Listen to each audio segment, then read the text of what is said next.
Well, my name is Nicolas Barrera, and and I'm going to be talking to you about responsive web design. I work, don't fail. I work for Kubox, okay? I'm the lead application designer and front-end developer. So I'm not a Ruby on Rails programmer, sorry. And I'm not going to be talking about programming, but front-end. You can check our website at Kubox Labs if you're interested.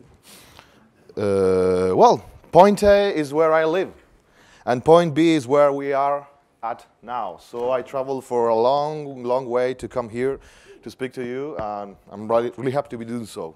And yesterday's party was awesome. Yesterday was awesome. I really enjoyed drinking with all of you. So what is this responsive web design all about? What am I talking about? Well, to understand what responsive web design is, I'm going to first show you a little bit about what the present and the past is. So this is one of my first sites that I made, okay? I was like starting into designing, so I made this site in which I presented myself as a company and this sort of we are speech, like I'm a lot of people, but it was only me, okay, whatever.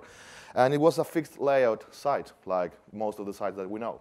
So my father told me, yeah, it's a really nice website, but I'm seeing scroll bars. And I was like, what's your solution? Yeah, it's 800 by 600. And I was like, no, dude, buy a bigger monitor. What are you doing with that resolution of a monitor? It's like a big hunk CRT 20 kilo monitor. But I was actually telling my father, is like, you are the mistake, okay? You're consuming my content, but you're doing it wrong, okay? I don't know if you remember in the past when we used to have like little things on the footer that said, this site is best viewed with Internet Explorer 6 at 124 resolution and things like that. That's a mistake because people are going to consume your content in any way they're going to be doing. They're not going to change what they're doing. If they are using IE6, they're not going to install another browser most of the times. You know? You just got to provide your content, and you are the one who has to care about, well, your content working everywhere. And there's a nice thing over here is like, and there seems to be substantial difficulties in receiving the music and other sound files with an Escape navigator. If you want to cry later after the talk or do some acid, I really recommend going to 1-900 Sailors. It's like a cornucopia of GIF. It's like, okay. So the thing is, in the past I had, for instance, an 800 by 600 monitor.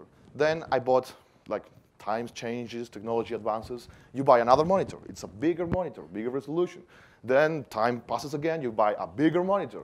And you end up like going bigger and bigger and bigger, and you're like not worrying about resolutions that much. And you're like saying, oh yeah, 124 is the new 800s, and stuff like that. But the thing is like, currently things are going like this and like this, because you're having huge ass big monitors with huge resolutions, but you're also having mobile devices that present themselves as, for instance, this iPhone 320 as 480. You know, that's a small viewport. So you gotta be aware of huge monitors and little monitors, the viewport. What you gotta do is you gotta support all the resolutions. You basically don't even think about the resolutions. You don't care about the resolutions. You just make your content in such a way that it will be watchable at any resolution. So what can we get with responsive web design? I like to show this example, which is the website of a designer who was one of the first who embraced responsive web design. And this is not loading. So if it loads, I'll show you. Yeah, awesome.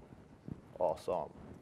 So let's emulate a bigger monitor. You can see, for instance, you have the website, you have the sidebar, you have like 2 columns. Okay, let's make it smaller. Opa. You see the sidebar. You see how it's changing. You see the image who is like getting smaller and smaller. You see? The content always works. It works. It just works. Look at this. Whoopa. This is like a mobile phone. You just can't see it at any resolution. He doesn't care. He's like, whatever resolution, yeah, come in. It's all right. So the first step, if we want to take this approach, is some initial setup. So we get for instance, I got an iPhone, so I'm going to be talking about iPhone, but it applies to iPhones, Android, whatever. So for instance, Safari in this iPhone is like, okay, I'm going to be watching the internet, but I'm not going to be saying to web pages that I'm 320, because that's too little. And most of the web breaks at that size. So I'm going to be like, let's make it 980.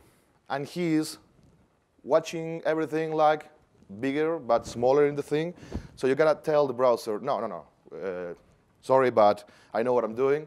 Just respect my size and interpret my stuff as if it were actually 320, okay?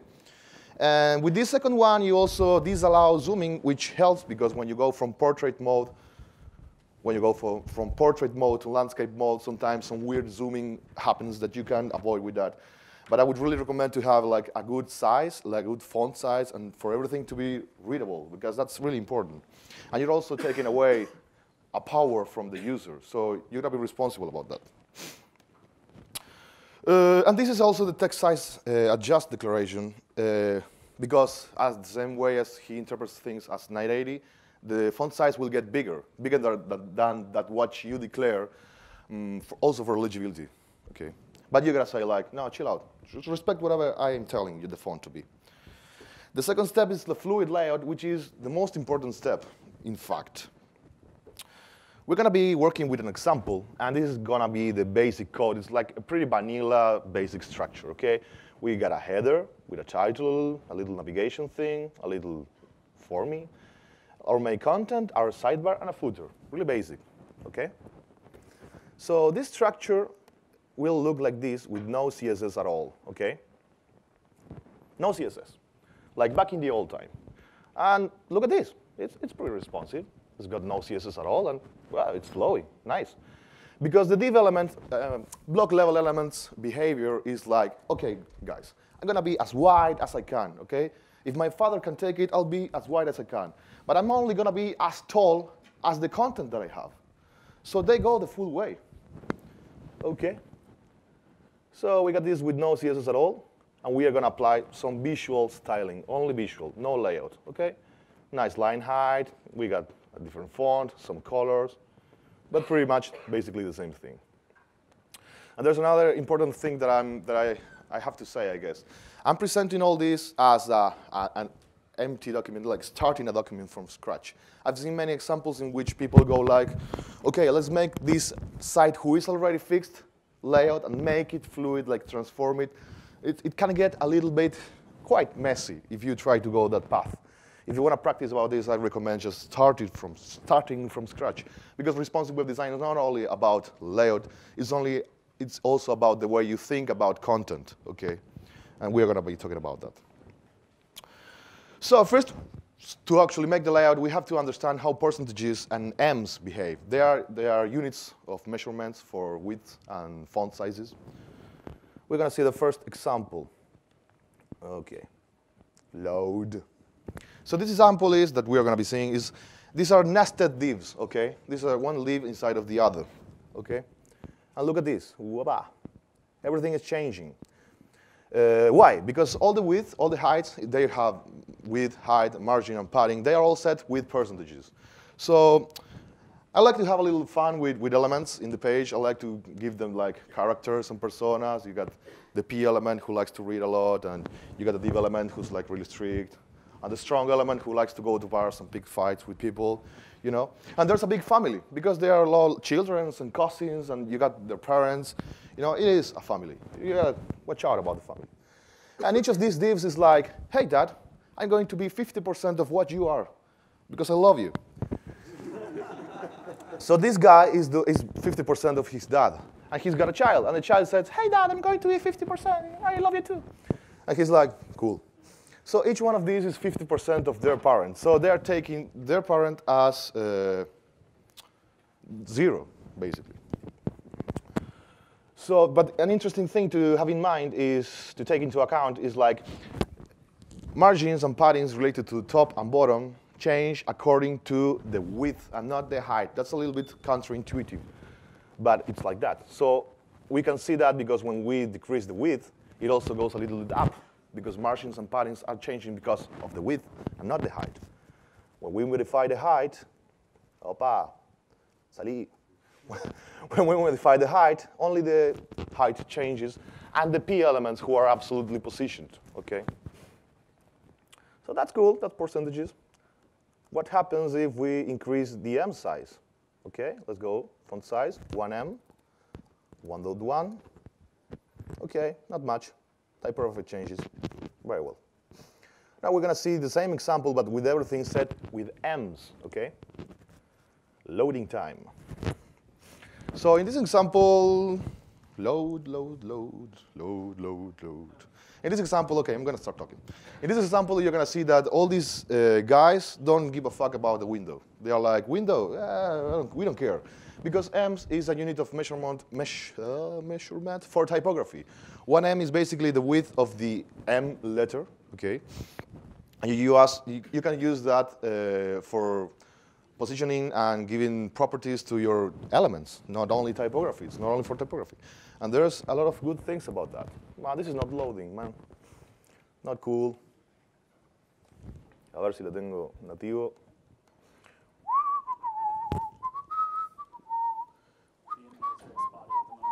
Huh? The internet is very spotty at the moment. Yeah. La la la la, sorry. La la la la la.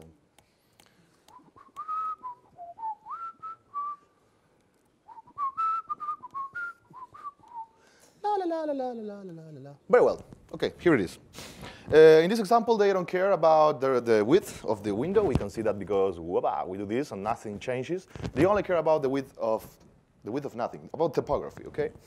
But what's interesting about this is that when we go and change the body's font size, interesting, at least for me. Everything changes proportionally, okay? That's cool. And remember that all these divs are inheriting the font size directly from the body. What happens if we give a font size to the divs themselves?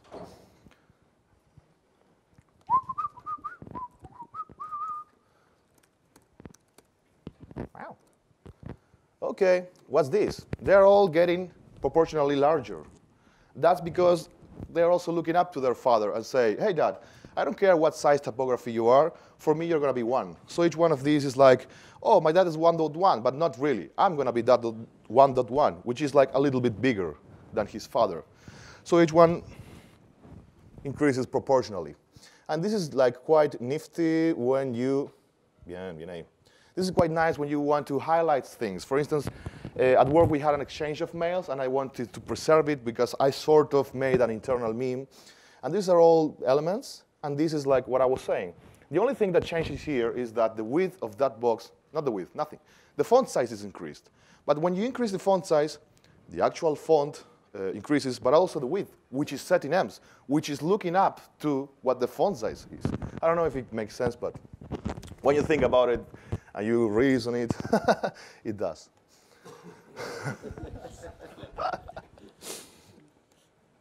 So after we sort of understand how M's and percentages work, we're going to be giving to our document that we saw before this layout. We're going to be giving it some padding with percentages.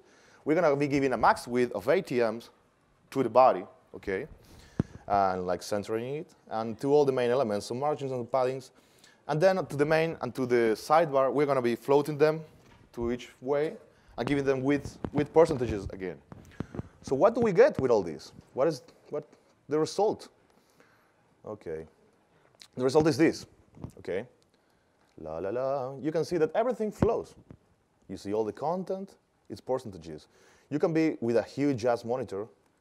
You can have a big, big monitor, and it doesn't matter, okay? It's going to be 80 M's of width. And how do you determine what's the max width? Because you're actually caring about the width of your lines of text, okay? This is a legibility thing. You gotta care about the width of your lines of text because, well, I guess there's a website that some of you may have read, Wikipedia, okay? So one thing that I don't like about Wikipedia is that when you have a monitor which is like quite big, lines of text can get like really, really long, and you're like reading like this and then, whoa. And I don't really like it. I have some CSS on a bookmarklet that I apply it, and I center it and take off the sidebar and shit like that to read better. Because if you're reading for a long time with long lines of text and perhaps little line height, it's going to be not nice for your eyes and for your brain and for your health in general. Very nice. So now we saw what we get with fluid layouts, okay? But there's a third step, which is media queries, okay? So I was talking about, okay, again with the failures. So I was talking about what happens when you make it really big, when you have a big monitor, okay? But what happens when you have a little monitor? When you have a mobile phone? Let's see it. We shrink, everything's fine. Line height, line width is kind of, oh, okay. No, this is not nice. No, I don't like this. No, look at that scroll bar, that's shitty. No, things are beginning to break because our viewport is getting too small. And that's when media queries come in. They come to the rescue.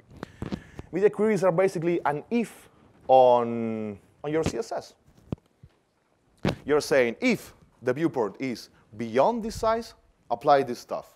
Or you can say if the viewport is littler, like lower than this size, apply these things. And we have like two approaches. We have one which is the mobile first approach, in which you basically do all the design with your browser window like little, like 320 pixels width, and you actually design the mobile experience first of all. And then with media queries, you apply styles for when the window gets bigger, okay?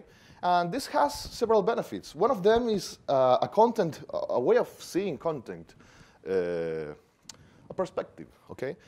You may have seen like mobile development and stuff like that, and you see that a lot of times people hide stuff because they're like, this is not really important. For mobile, we're going to take it away. But if it's not really important, why is it there at all? You know, it's like somebody comes to you and says, hey, let's add value. Let's add a Twitter feed here. Let's add, a photo of my cat because I really like it. And then you hide it for mobile. Just hide it from everything. When you start with a mobile-first approach, you really think about what's the minimum viable stuff that's got to be on my site for it to work, for it to get its job done, you know, communication. And then you can have like the classic approach, which is like going from desktop to mobile, okay? That I recommend, if you're going to be wanting to do stuff like that, I would recommend that because the paradigm of designing stuff for desktop is more knowable. It's like we are more used to it. And you see that this mean width of 777 pixels is like, it doesn't matter. It doesn't have to be 124. It doesn't have to be like 480. It doesn't matter because you're not thinking about the size of whatever device is being used to consuming your content. You're thinking about your content. So when stuff begins to break, when you go like this and you see, okay, this is the point where I don't like what I'm watching, that's the value that you use for your breaks in media query, okay? So now that we know what media queries do, let's apply some styles. We're going to be decreasing the font size of the body, okay? This is going to decrease the max width that we set. That it doesn't really matter because it's going to be really slow, really little. And this also decreases all the typography proportionally, okay? Then we're going to linearize our content. We're going to get out of the width. Remember that block level elements want to be as big as they can. So we're going to say to them, yeah, behave as you do normally, okay? Forget I said about width. We're going to remove the floats, okay? So this is going to be happening when the width of our viewport is 920 or less, okay? Then at 480, we are making the padding smaller. We are inverting the colors for better legibility, decreasing body again. And then on 320, we are removing padding on the HTML, changing margin and padding on these main elements, and removing the border. So how would that look like? Well, it's the same. But wait. We are beginning to go deeper into the smallness. So at first, you can see how this changes right away. The footer goes here. OK, nice, cool. You go smaller, and with the combination of fluid layout and media queries, this shit works, you know? It's going smaller and smaller. And yeah, there's going to be a point where it's too small and it's getting ridiculous. But 320 is a good point to be like, OK, so as small as 320, I'm going to be caring about the layout. But not smaller than that, because I don't know what you're using to enter the internet.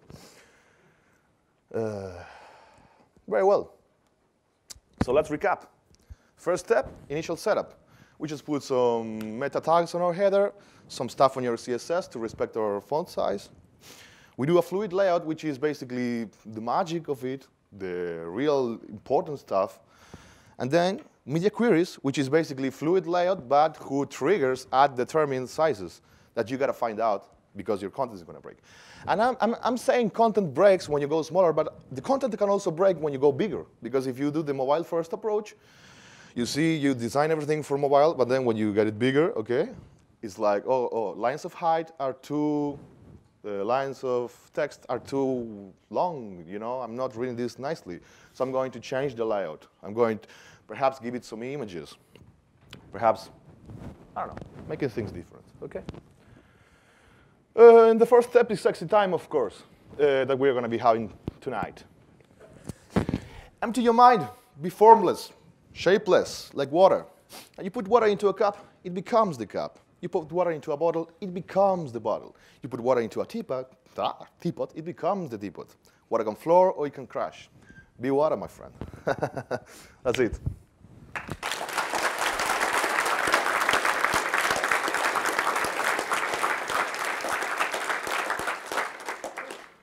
Any questions out there? Yeah, here's one.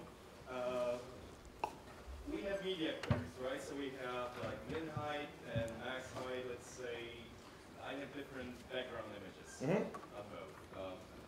Is that background image from a higher point loaded when I actually need the other stuff? Yeah, that's a great question. It does. It actually does. But the thing is, I've been investigating about it because when you want to, for instance, make something mobile and you already have huge images and you're like, I'm going to hide them. They load anyway. But that's in the specification.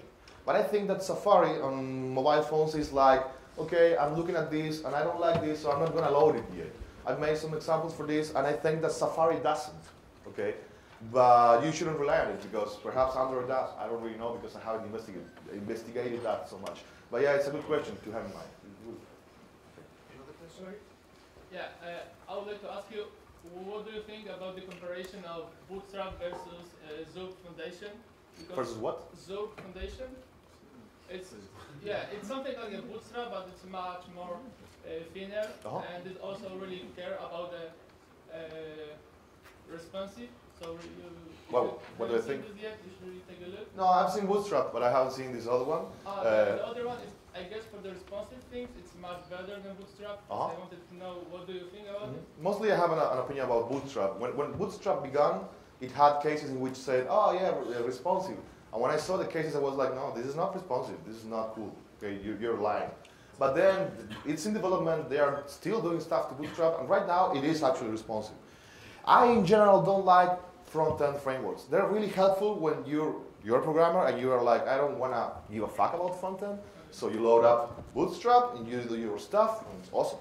But when you really care about front-end, these frameworks bring to the table a lot of overhead that's unnecessary. And a lot of times the layout isn't semantic because you're giving classes to stuff to apply widths, for instance. It's not semantic at all. I personally don't like it, but if you want to use it, it's all right. For instance, I was the other day changing the blog of one of my friends, and I was like, okay, let's make this title, let's make it wider, because, and I was like, this says class for the width. And I'm like, okay, I'm not going to change this, because if I change it, I'm going to be changing everything that is said by that, you know, a lot of problems. But yeah, I don't know if that answers your question at all. Any other questions? At the beginning, you said that you don't want your user that visits your homepage or any page to be restricted to any technology, resolution, or anything. Yeah. And I remember talks between literary moves from Opera Software a long time ago. And talks about what? Sorry. Talks about? The talks were about fluid, yeah. fluid layouts. And Opera had this feature incorporated very early when it was still in a draft stage, but they were fighting for it for all people to use this new technology, but there was no other browsers to support it. How does it look now? Oh yeah, it's totally supported now. Yeah, Opera guys are awesome. They are They're the guys who invent stuff, and all the other browsers copy them. So yeah, it's totally supported. It's totally supported. All this stuff that I'm showing is totally supported. I personally don't give a fuck about Internet Explorer 6 or in general.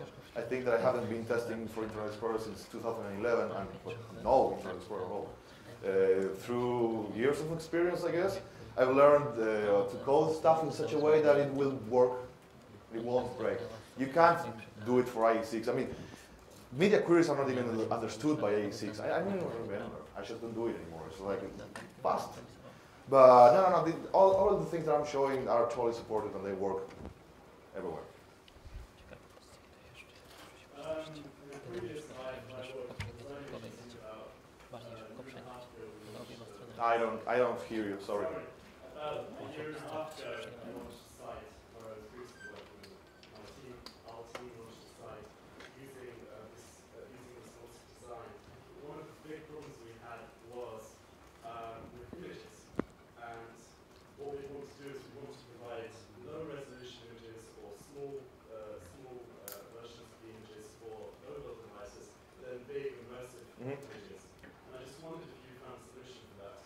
Because we hit a lot of issues like we'd have to send the image twice, so we would use JavaScript to have a larger version of the image. But for example, with WebKit and Safari, you can't block loading images. For example, there are jQuery lazy loading plugins out there that don't work with WebKit because that's not something you can do. I just wondered if you found a solution for that because as I said, we're working on a pretty cool website. You find it's even speaking on a comment.